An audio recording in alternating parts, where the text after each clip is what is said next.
Welcome back. We're going to have some fun today. So, last time reading the Gospel of Thomas, I believe we did lines 32 through 40. Today, the plan is 41 through 50. Now, I've pre-read some of these, and let me tell you, it's going to get spicy. The title of the last video had in quotes, "Is Jesus a quantum wizard?"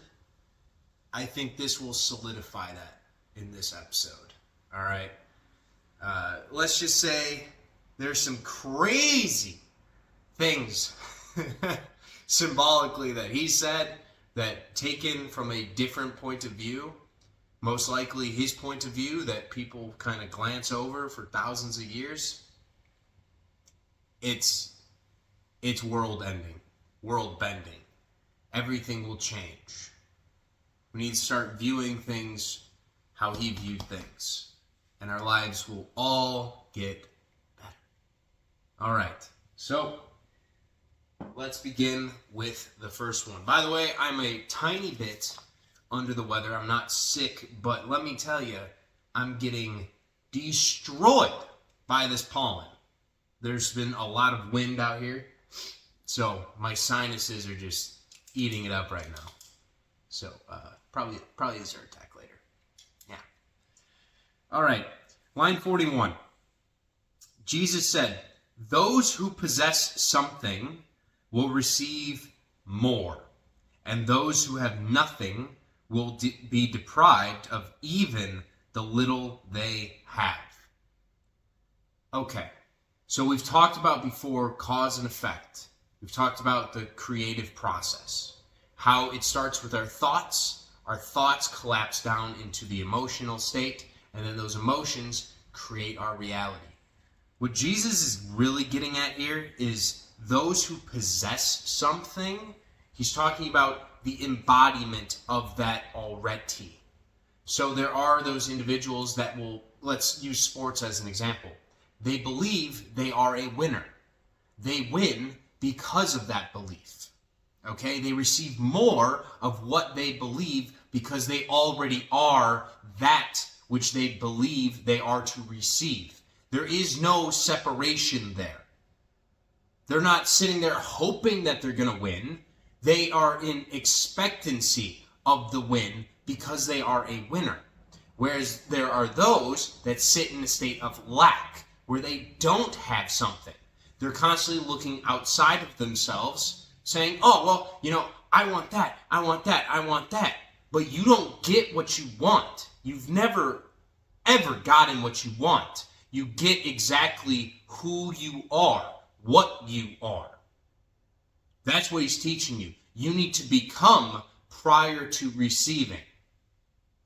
All right, which is beautiful. I wish you would just say it that way, but I think the people back in the day would be like, "Yo, what the fuck is this guy smoking?"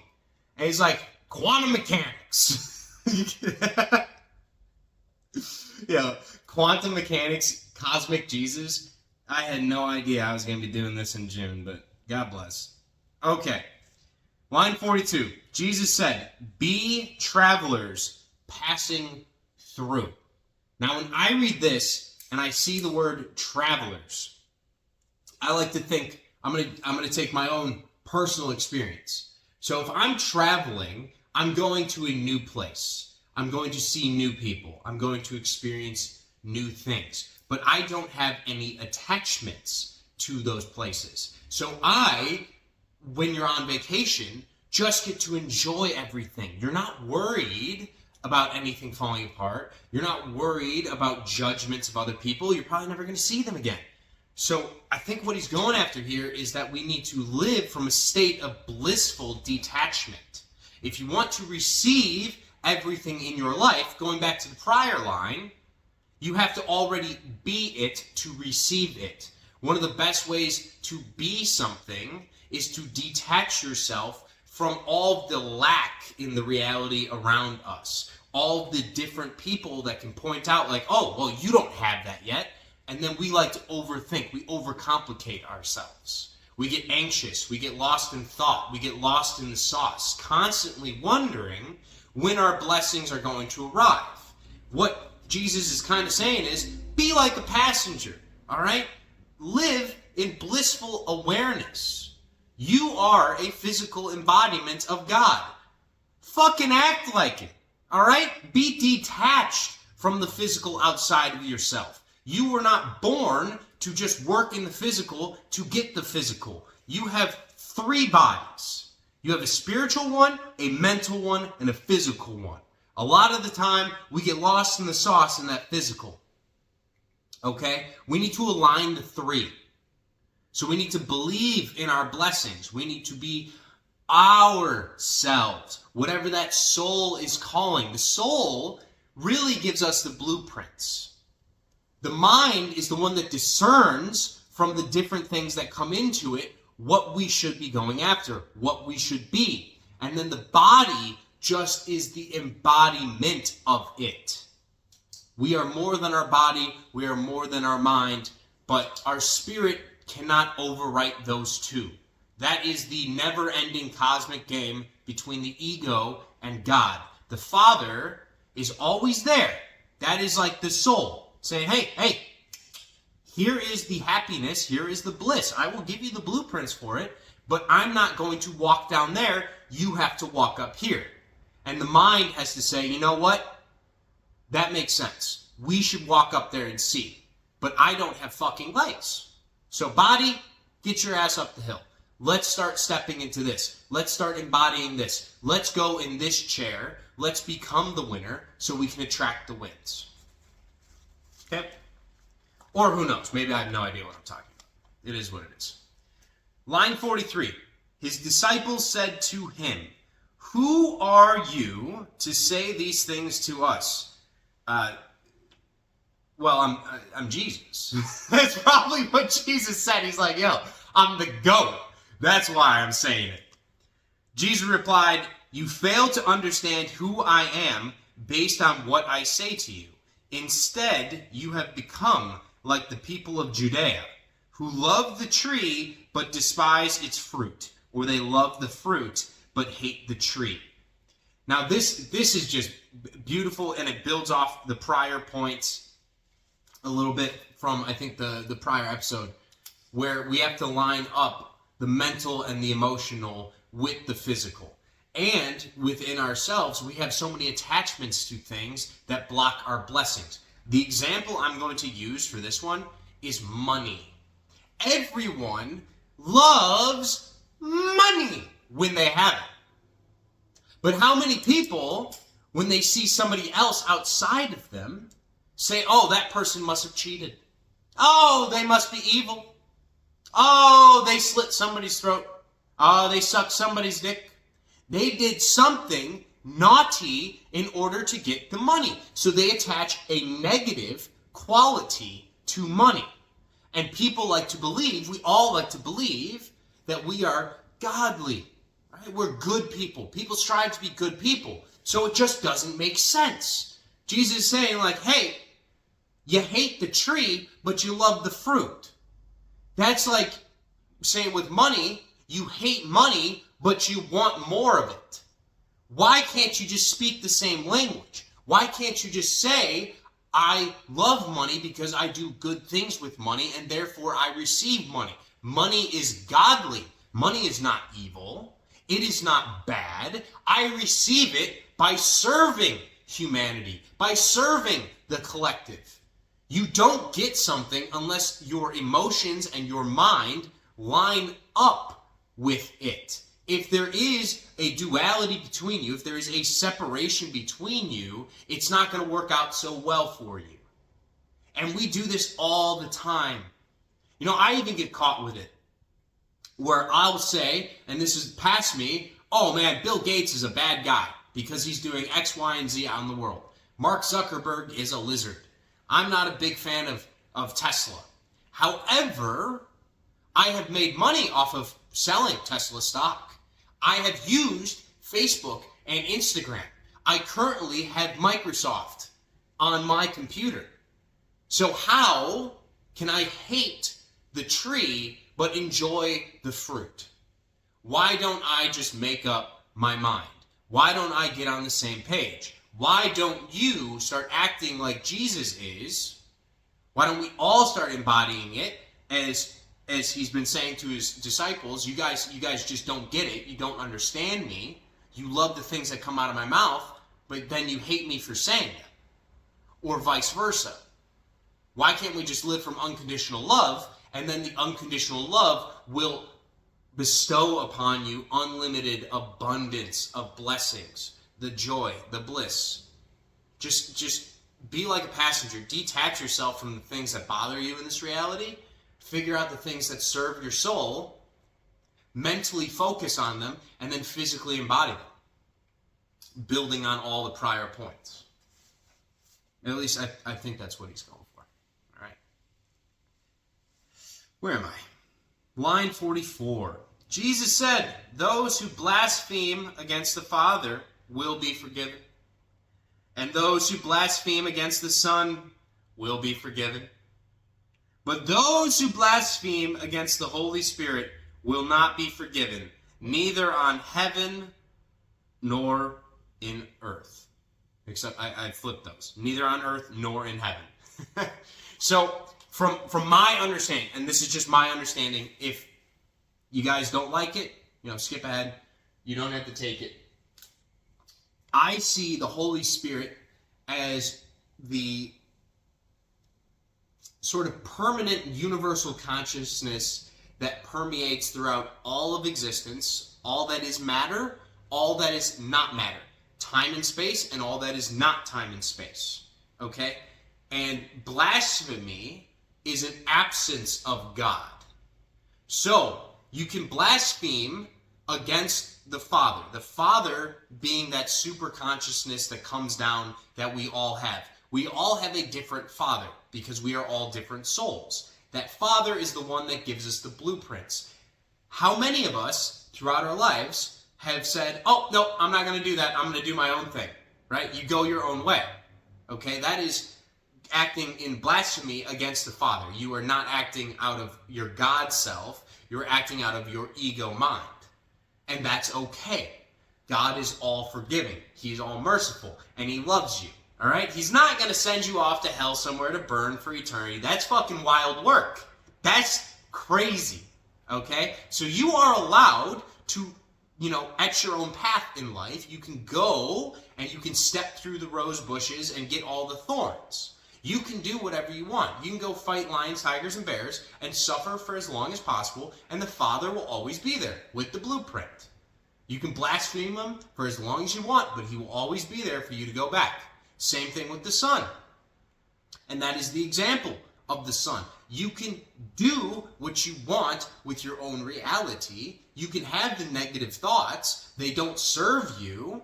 You can have the ungodly thoughts. They don't serve you. But you can always return back to the godliness.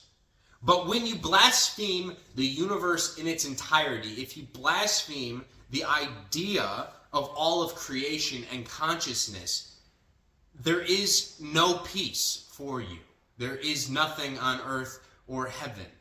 You kind of cook yourself because that is stepping completely outside of the boundaries of life. That is choosing unlife. It is choosing death instead of seeing that you are a part of the whole.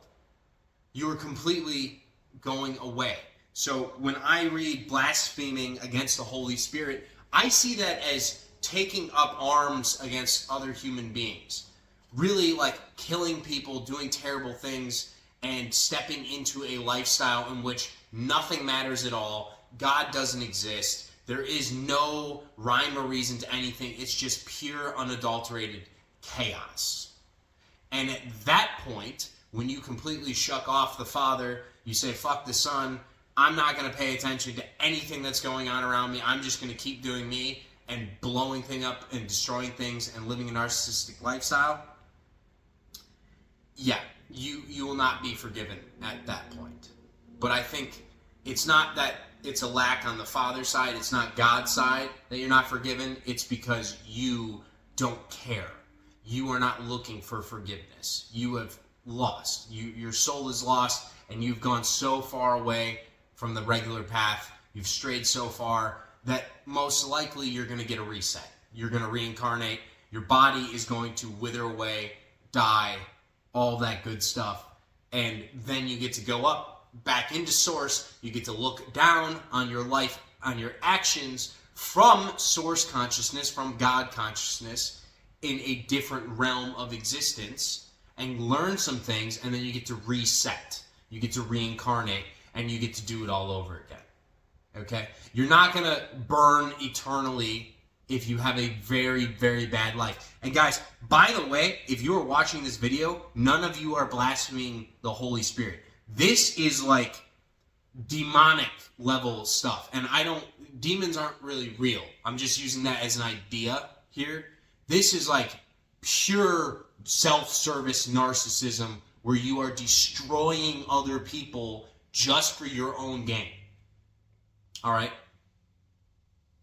That type of stuff. No one here, no one that finds this video, because people like that, they do not care about self-mastery. They do not care about self-improvement. They do not care about anything like that. They don't care about other people. Okay?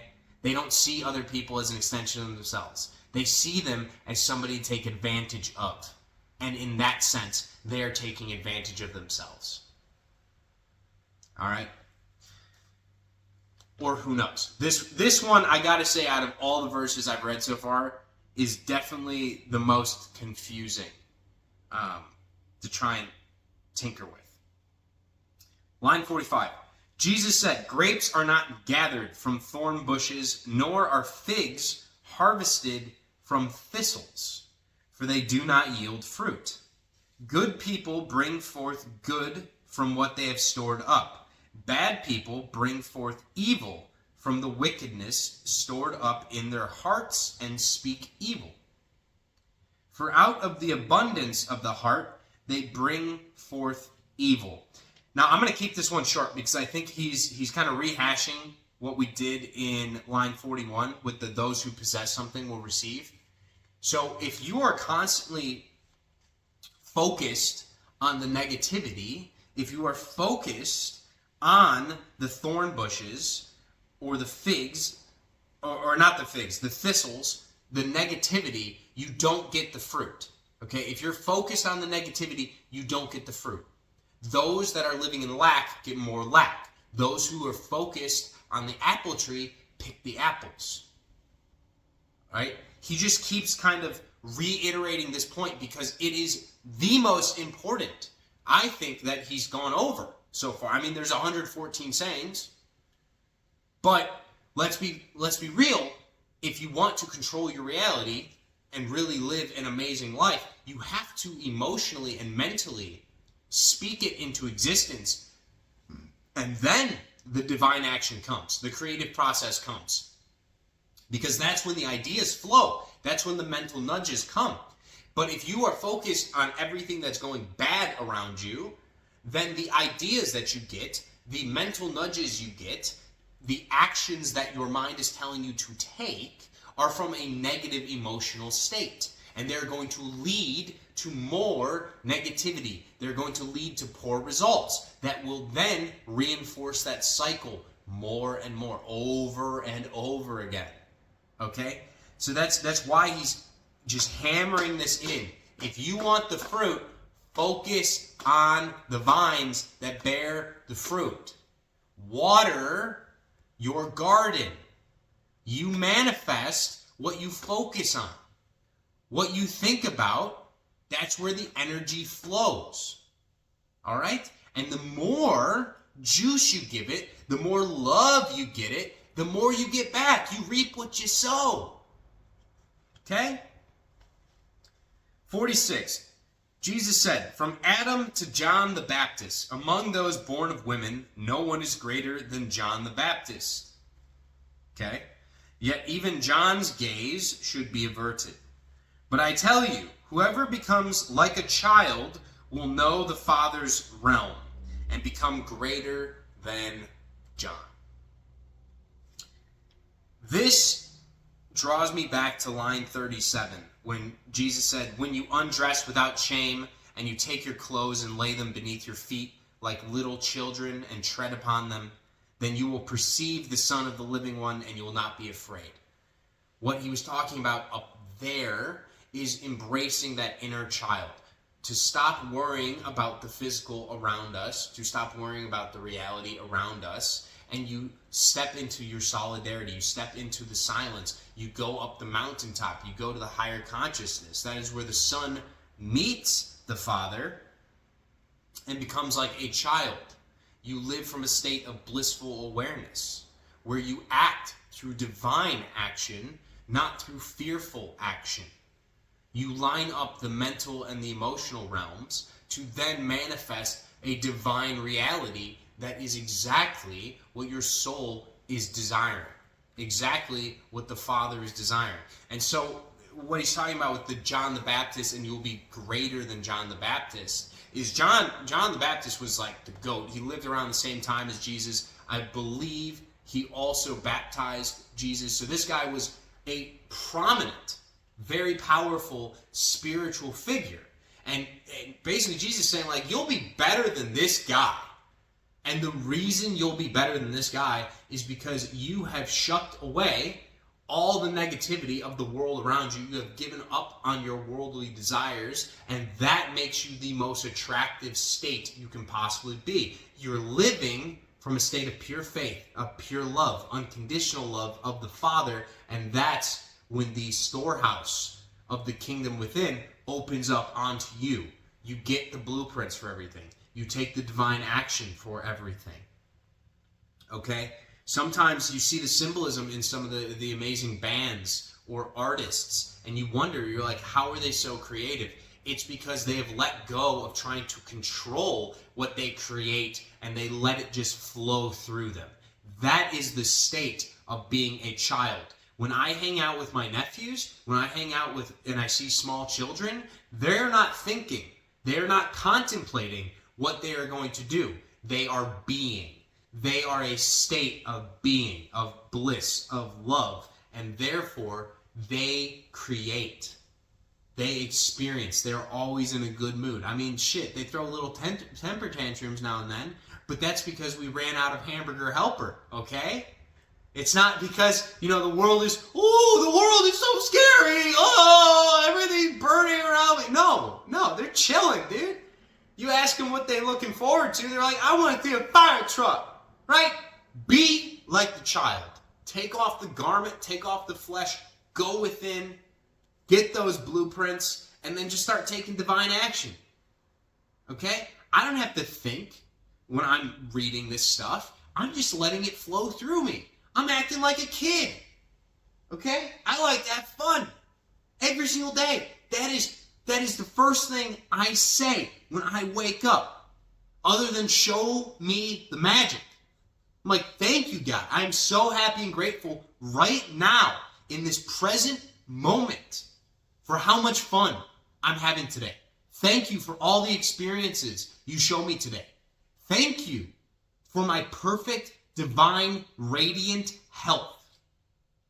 Thank you for all the blessings you bestow, all the abundance you bestow upon myself, my friends, my family, my dog, everyone around me, as I get to serve you, as I get to serve the collective. And you know what? Then it just flows. The ideas flow, and I just fucking do it. That is what Jesus is saying. He's like, just let go. Detach a little bit. Be a passenger. Be a traveler. Enjoy yourself, and let it flow. Alrighty. Line 47. Sheesh, this is a long one. Jesus said, a person cannot ride 2 horses or bend 2 bows. A servant cannot serve 2 masters, otherwise that servant will honor one and offend the other. No one drinks old wine and immediately desires new wine. New wine is not poured into old wineskins, or they might burst. And old wine is not poured into a new wineskin, or it might spoil. An old patch is not sewn onto a new garment, as it would create a tear. This is cosmic Jesus. This is everything we've already been talking about wrapped up. Which master do you serve? You cannot have two different realities. You, on the other side of that camera, whatever you want in this universe, you must embody now. You must give it to yourself now. You must have it already. This is why I've touched on before the I am statements. It's not that it's just going to magically shift everything in your reality. That's not how it works. But when you repeat something enough, when you keep saying it and you attach an emotion to it, then you start acting out of that state. If you want to manifest a perfect future for yourself, then you cannot keep sitting in the same chair that you've always been sitting in. You need to sit in the new one, right? You can't pull two drawstrings at once. You can't serve two masters at once. If you want a lot of money, then you have to claim it now. You have to be grateful for all of your blessings now. If you see a beggar on the street, you see a homeless person on your street, and you only have $5 in your pocket, usually if you're living out of lack, you're going to say, well, I only have $5, instead of just giving them one of the dollars, right? Because that's still more than they have. You are sharing abundance with them. You are living out of abundance. You are choosing the chair of abundance, and that opens you up to the universe to allow more of it to flow into your life. But you must choose the master in which you would like to live, in which you want to serve. You have to. This is why it's so damning and disgusting what I see in the world outside of myself sometimes when it comes to health. One of the most negative mindsets that I hear is when somebody is so focused on their physical body that they become their physical body. And so when they gain weight, they keep telling themselves that they're fat. They keep focusing on that they're ugly. They keep living that reality over and over again, and they have emotions attached to it. It's usually shame. It's usually guilt. Maybe it's anger. And so they get more of the same. And it's tough. It's very difficult to listen to Jesus. This is the fucking reason he got crucified, is because he's saying stuff that people didn't like. He says the truth, and people got pissed off because they're like, man, my life sucks. And he's like, yeah, it sucks because you keep choosing it to suck. See the beauty in it. This is why gratitude and love are the highest emotions. I like gratitude the most. When you're grateful for something in the present moment, that is one of the most powerful forces in the universe for attracting things into your life. Because you're telling God, you're telling the universe, you're telling the Holy Spirit, hey, I am grateful right now for everything I have. And so therefore, you get more. Right? This is why he keeps saying, the rich get richer. The people that focus on being winners, they keep winning. But if you're in lack, then you're going to keep being shown lack. It's the same lesson. It is the same lesson. He just keeps fucking pounding this one in. And what's funny is I wish I could be a fly on the wall for these conversations, because I'm imagining the disciples, their heads are just exploding. They don't understand this because he's talking quantum mechanics to them. He is so far advanced because he's enlightened. He's God in the flesh, right? So he has access to everything. Cosmic IQ. He understands stuff that is outside of time and space, and he's trying to break it down in simplistic terms, but also veil it in such a way through symbolism that it is not accessible to everyone. This is for the seekers. Okay? So I think it's pretty apparent what he's going at here. If you want something in your life, then you have to become it before you receive it. You cannot sit in two chairs at the same time. All right? Next line. 48. Jesus said, if two make peace with one another in a single house, they will say to the mountain, move from here, and it will move. Okay. So what's kind of, this kind of seems to me like quantum superposition, but also not really. I'm getting from this, I can't remember exactly what book in the Bible it's from, but God basically says, he's like, two or more people together in my name can do anything. I'm paraphrasing, I can't remember the exact line, but it's giving that.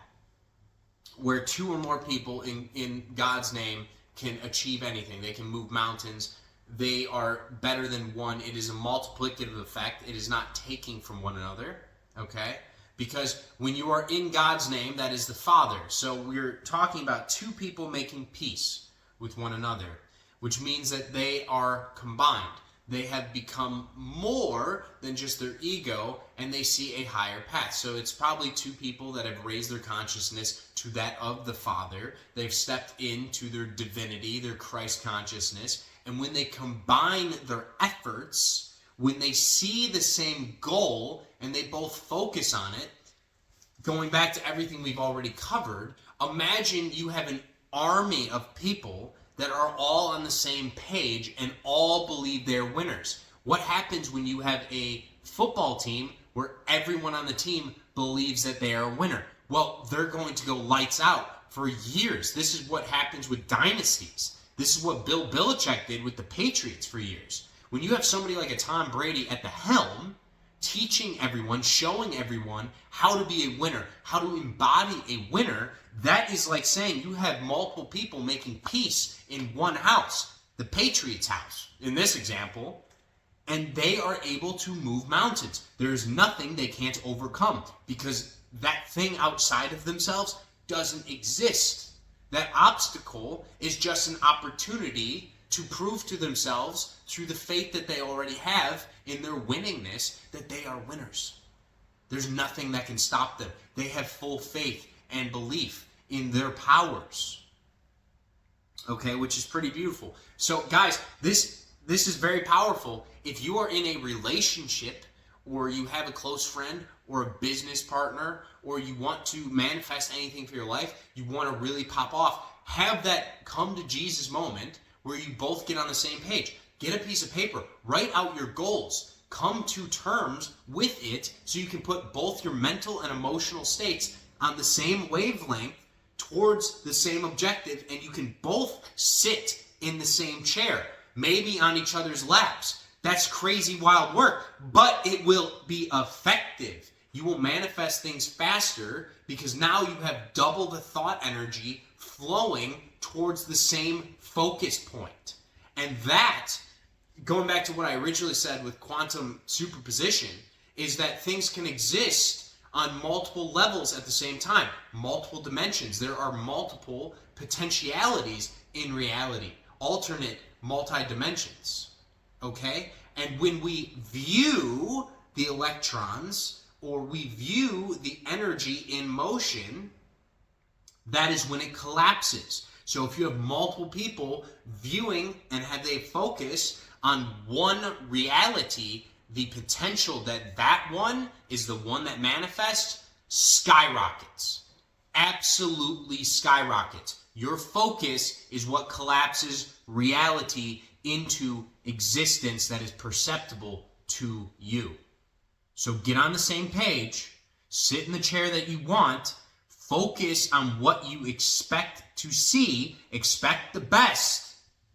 And if you do that more, if you combine your energy with other people on the same wavelength, you will collapse things into physical, perceptible reality so much faster, so much more efficiently. It's going to be amazing. It's going to be like magic.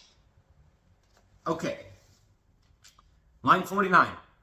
Jesus said, "Congratulations to those who are solitary and chosen, for you will find the kingdom. For you have come from it, and you will return there again." Now, going back to what I said earlier with the three-body system and how, the soul, I kind of see the soul as the kingdom. That's where you get the blueprints from. What he's getting at with the solitary and chosen, I don't really like the word chosen all the time because I think people attach too much connotation to it. They're like, oh, well, I'm a Christian, so I'm a chosen one. Other people that don't believe the same thing as me, they can't be chosen ones. All chosen means is that you choose yourself. You choose to be with God. This is the 144,000. In Gematria, you cut off the zeros. 144,000 reduces to 144. There are 1,440 minutes in each day. 144 is 10% of that. So, 10%. What is that also? The tithe. God, when you are chosen, you're choosing to spend at least, right, 10% of your time, which is very easy, with God, walking with God, and just embodying your God self. And when you do this, typically through solitary, I completely butchered that word, solitary time, it makes it easier, but you can still embody your God self while surrounded by people. I have a buddy that is the most extroverted human being I have ever fucking met in my entire life. I mean, this shit is biblical levels of extroversion. I'm just like, brother, like, were you like a pharaoh back in the day? Like, you were always surrounded by people, and people love you, and that is his job here. That is his divine quest here. That is what his soul yearns for here, is to spread love and light to people. So he is with God, even if he's not in meditation. Now, you can go further up the mountaintop. You can get more knowledge by going to meditation, because that's our way of communicating with the other side.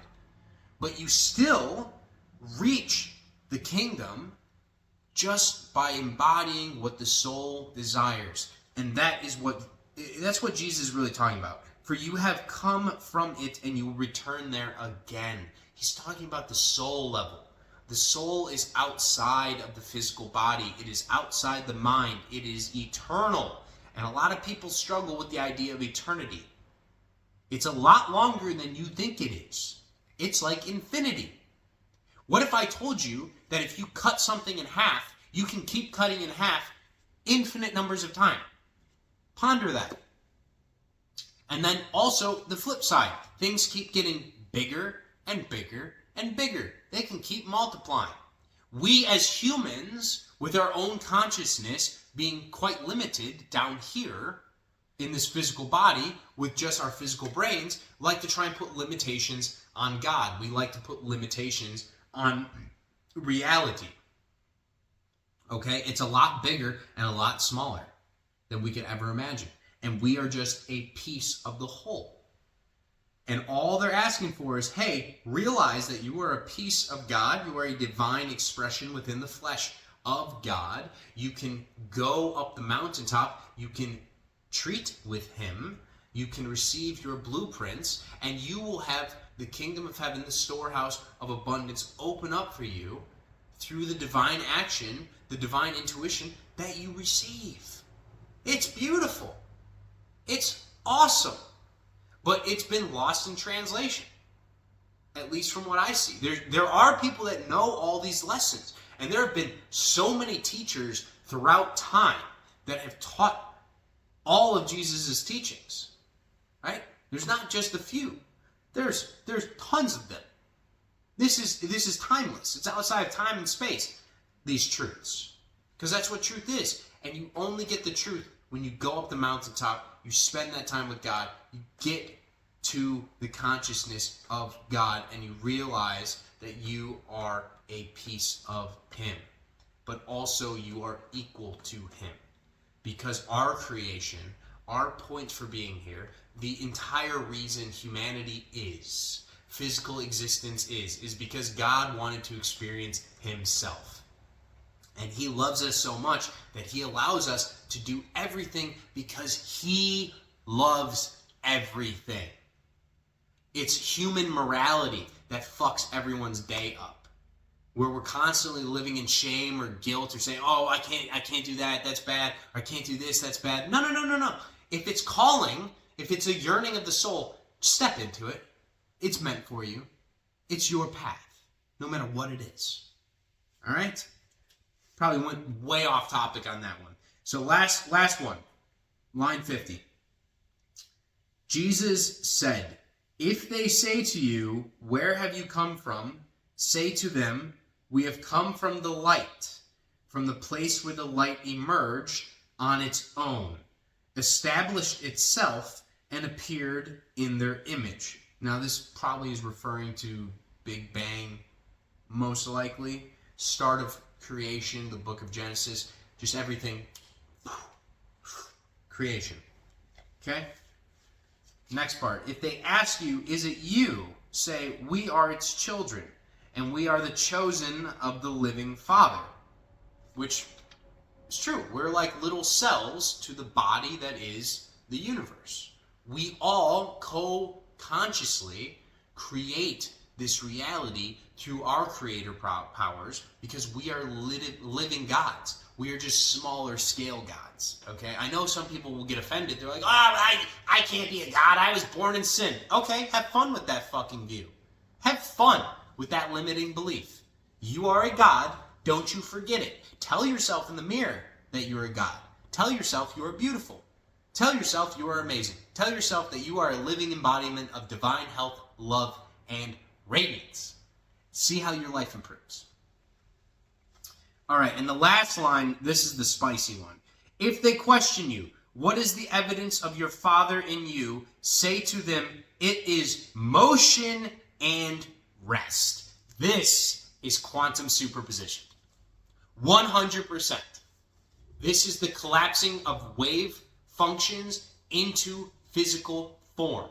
There are multiple realities. There are potentialities for anything to happen, and our focus going to I want you guys, maybe if you're interested, go look up the double slit experiment.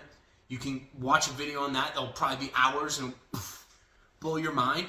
But where focus goes, energy flows. And that is the proof of God. That is the proof that we are the living embodiment of God, like Jesus is saying, is because we are creators. Where our thoughts go, where our emotions, which is just energy in motion, goes, that creates our reality. That collapses those wavelength potentialities into physical form. Even going back to something like chemistry. I remember when I was younger, I always thought, if there's a piece of ice, or there's a pillow, or there's a piece of wood, that's just like dead energy. There's nothing moving. But that's not true. It's always moving. 99.999999999 repeating is empty space of everything. It's just like an electron cloud. The way we perceive everything is not just physical form, it's how our eyes see it. Okay? We can't see everything. We can see very little right now of the visible light spectrum. And our eyes cannot zoom in all the way to see all the empty space. But our perceptions, our thoughts, our energy, our focus flows and collapses space-time down. We create our realities. We create what we want to see. Going back to everything else we've covered today, we have to make sure we're sitting in the correct chair. We have to expect what we want to see. So make sure your mental thoughts are focused on your abundant self, your loving self, unconditional love, right? Joy, bliss, blessings for everybody, and you will be blessed. You do not want to sit in a chair of judgment where you look outward and say, oh, those are the bad people, those are the evil people, because the second you judge, you shall be judged. All right? That's how it works. You get what you give. So give your focus and your energy to your highest path. And that is motion and rest. Everything is moving and still at the exact same time. Everything. We are all consciously co-creating this reality that we see around us, and we have full control over our perception of it. But we have to clean up our thoughts. We have to clean up our energy. We have to clean up our toroidal fields that are emanating out, creating our aura from our heart space. Clean that shit up so we can attract what we want into our reality. Choose love, guys, and you get more love. Choose abundance, and you get more abundance. Choose joy, you get more joy. All right? I'm going to choose to namaste the fuck out of y'all. Have a blessed day. Thank you, if you watched this entire thing, for coming through. I really appreciate it. And, you beautiful, beautiful people. Enjoy your weekend. Enjoy yourself. Eat good food. Love everything that you do. Remove some of those bondages that we put on ourselves, some of the chains, the subconscious blockages. All right? Any belief that you currently have that is limiting to yourself, I want you to really look in the mirror and say, should I have that belief? The answer is no. The truth is, the one truth is that you will always be held by your beliefs. Whatever your beliefs are, they are limitations, and you will be bound by them. So make sure that you don't put any limits on yourself. Go watch The Dark Knight. There's a beautiful line in there where Alfred is talking to Batman. Batman's stitching himself up. He got fucked up by a dog, all right? It was wild. Dog got a little nom-nom of Batman. And Alfred's saying, he's like, hey, you have limits. And then Christian Bale looks back at him, he's like, Batman doesn't have limits. That is the esoteric truth that they were speaking about in that movie. Take the limits off. Step into your Batman self. All right? Integrate in your shadow side. Integrate in the Joker of yourself. Okay? There is no such thing as bad. There's no such thing as evil. If you choose to see those things, then you will have them persist. What you resist will always persist. Allow your heart space to open up. Allow for unconditional love. Allow your perception to become aware of everything in your life that is coming to you. Be grateful for it. Be joyful about it. And just do the cha-cha, baby. We're having a good time. Love you guys. Catch you next time. Oh my God.